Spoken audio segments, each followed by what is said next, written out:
some self-reflection for all of us at some point about how do I even know if I'm stressed? Because some people almost operate on a daily basis at like peak levels of stress. So for them to actually do the opposite of that, it feels counterproductive. And so I think some self-reflection for myself or for anybody, I'm like, hey, what are those early signs? How am I actually going to know that something's not okay? And often it's because someone else points it out to you.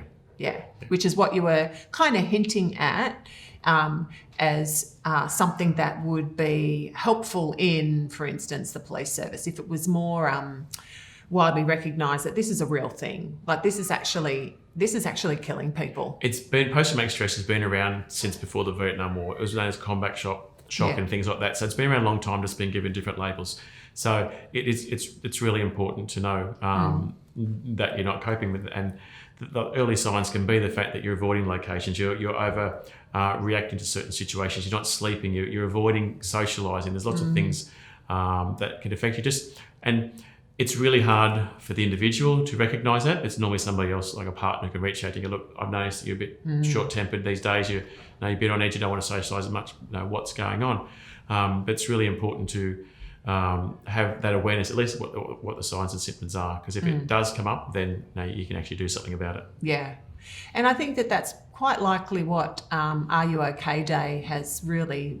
It's just the start, isn't it? Asking someone if they're okay.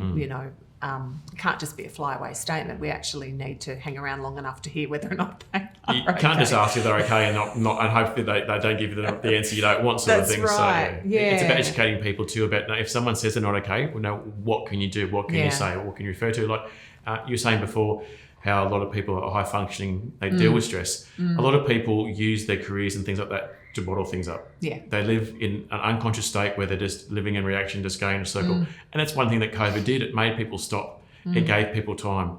People no longer could go and work and socialise and do that stuff that would take their mind off things. All of a sudden, they've got all this time, all this space, and a lot of things start coming up. And that's what a lot of people do in terms of relationships too. They ignore things, they avoid relationships because bad.